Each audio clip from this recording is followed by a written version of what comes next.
This then is the guidance for Topic 2, the Renaissance, the topics on a page. Case study then, the Great Plague of 1665 was the same as the Black Death, which kept reoccurring in Britain around every 21 years since 1348. Popular causes then, the belief in miasma, the belief in the imbalance of the four humours, and again the continuing belief in the idea that it was a punishment from God. Treatments for the Great Plague: lancing the buboes to let the pus out and therefore balance the four humours. Bloodletting or London treacle was a commonly used cure. The Great Plague prevention methods, the government actions: ordering 7 days of prayer, fasting, watchmen to ensure that plague victims were shut up in their homes for 40 days, the painting of the Red Cross on the door, and everyone of the family being locked in together. Prevention methods used by ordinary people: smelling herbs such as lavender or chewing on tobacco. Why was there progress during the Renaissance period? Well, the printing press had been invented by Gutenberg in 1440, and that meant that exact copies of books could be produced in a short period of time. This allowed the mass spreading of ideas and communicating new concepts in medicine. It reduced the control of the church, as it could no longer prevent the publication of ideas it did not approve of. Books other than Galen's would now be in circulation. Other factors that contributed to the increase in progress was the setting up of the Royal Society in 1665 by King Charles II. His aim was to encourage scientific thinking and to explain the world through rational, natural explanations without the interference of the church.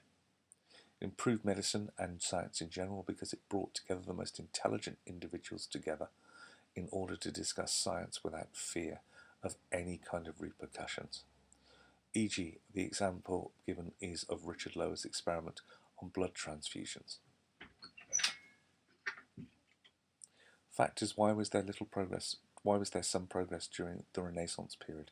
Important individuals like Vesalius. Vesalius discovered that Galen was wrong and the heart had holes in the septum. He published his book called the Fabricus. Factors that helped him: he carried out dissection, the development of science, his use of art.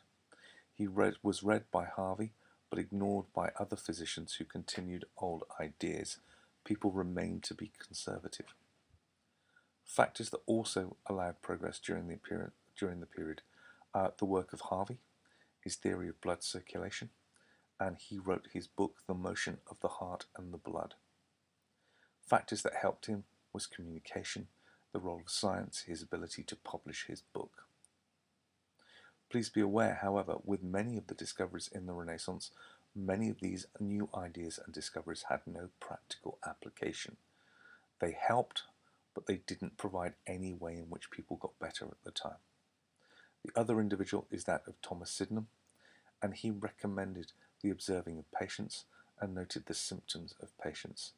He was able to distinguish between measles and scarlet fever. His nickname was the English Hippocrates.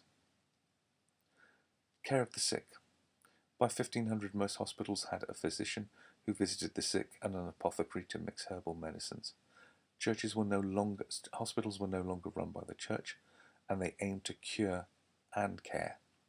So that's progress from medieval times. Some changes. Some free church hospitals were set up. More plague houses began to appear where people could go with infectious diseases. Some continuity. Most people were still cared for at home by females, by mums and grandmothers.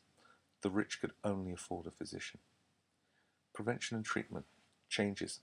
More emphasis on removing the problem of miasma, so the streets were more likely to be cleaned. New herbal remedies. More discoveries from the New World, new medicines. An example would be Nicholas Culpeper's Our Complete Herbal Remedy book. Theory of transference. Rub a toad over the plague buboes. Continuity, herbal medicines, bleeding, purging, prayer and fasting. Causes of disease then. There's still the belief in miasma. There continues to be belief in the theory of the four humours and the belief that it is God's punishment. Causes of disease. Thomas Sydenham was important because he didn't rely on medical books. Instead, he observed the patients and recorded symptoms in detail. Training of apothecaries and surgeons.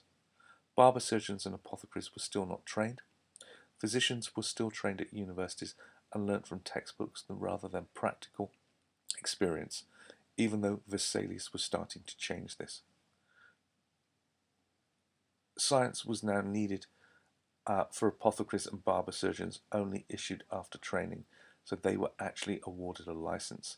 Physicians learnt new anatomical ideas through books through Vesalius and Harvey, and they stopped diagnosing illness from urine charge.